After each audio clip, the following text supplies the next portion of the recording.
King David 20-minute book highlights. The Great Mud Flood of 1834, the 1587 Plasma Event, the Biblical Flood, and Other Historical Reset Theories by Donny Davis.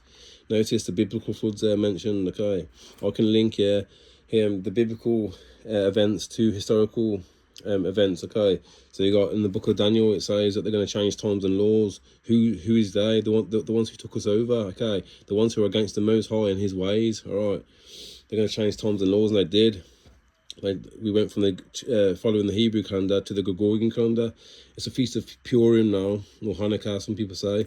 So if it's incorrect dates, yeah, then we ask for grace and mercy from the living Creator. We are the Israelites, we're His chosen people. Okay. Intentional destruction of ancient cities were historical fires, world fairs, wars, and unexplained demolitions used as ways to get rid of ancient civilizations. Many mudflood theorists say the controllers of our realm being the ones who part of secret societies, yeah, the ones who are against the living Creator, the ones who try and stop this truth from coming forth, the ones that tamper with my phone, do you understand? The ones that have an operation called COINTELPRO, Prevention of a Black Messiah, the ones who kill the so-called black man and woman, the Israelites, yeah, and the confusion of face all the day long, man, do you understand? Because they know who we really are. Those ones, man, do you understand? Those who, the controllers of our realm, intentionally demolished portions of ancient cities using historical fires, world fairs, civil wars, and world wars. Perhaps during a reset, a new false narrative is created to transition a new time. A few old buildings are kept to see the next age. After a new population is viable, some of these old buildings are deemed unnecessary, and the elite get rid of the excess.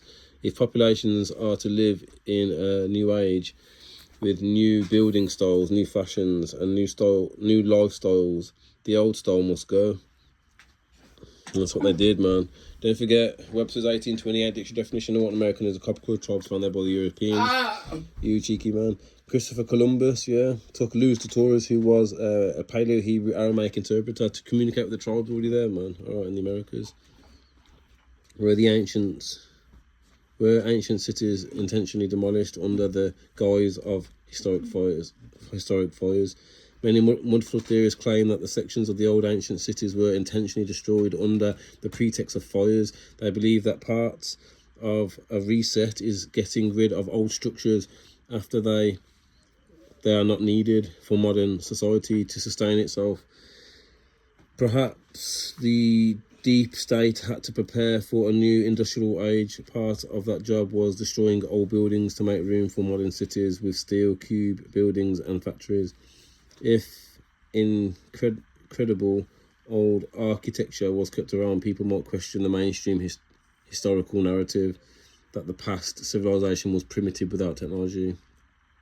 Historical fires.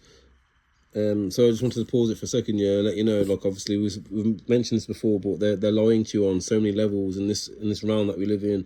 Past the Antarctic ice wall, there's many more lands, okay, many more lands, man, that they're hiding, and other life forms as well, man. Do you understand? And they're just like basically hiding this information from us, trying to dumb us down within this realm. I'm trying to make out that like they're bringing forth new technology, when in matter of fact this is old technology, yeah, that they are reintroducing, okay, into these societies that we were took prisoners of war in, okay, that we want to be set free. All right. Historical fires of cities in the United States include Atlanta, GA, 1864, Lawrence, MA, 1864, Richmond, VA, 1865, Kaiser, Burnout, TX, 1865, Portland, ME, 1866, Port Huron, MI, 1871, Chicago, Charleston, earthquake, SC, 1886, Seattle, WA, 1889, and Roxbury, MA, 1894. Mainstream historians have an explanation for every one of these fires. Some funny, like O'Leary's cow who kicked over a lantern in a barn at night. That's right, my boy. At night, 1871. That started the Great Chicago Fire. These stories have become part of our national folklore. That's right, my boy. Mudflood theorists don't buy these official narratives. They say They say nothing seems to add up in the photographs of old historic fires. Wooden structures and trees seem to remain intact next to devastated, burnt-out buildings. Unwanted buildings are completely levelled next to untouched buildings that they wanted to preserve. There seems to be no objects in the buildings taken down by fires, as if the buildings were empty before their demolitions. So obviously there is the lies are being uncovered, and the investigation will continue, people, man. All right, we'll continue the investigation next time, man, in this book, which is showing some of the lies, which and posing some questions, and just showing you stuff, yeah, which is out there for you to look at, old pictures, old evidence, yeah, to show you, yeah, there were ancient civilizations, okay, and they are lying to you, man. People part of secret societies, you understand, pretending to go to space, man. Come on, can you see the mindset of these people, man? Pretending to go to outer space, yeah, going to that many length, that great lengths, yeah, to try and hide the facts that there's more lands, trying to make out that they're gods, like, understand, coming with all the answers, all the, you know what I mean? Come on now, these people, man, they took us over, man. Do you understand? We had all the answers before, man. That's why we have to return back to our ancient ways. We already had the answers, man. These people just twisted it up, man. The ones who took us over, man. Do you understand? They're lying to even their own people, man.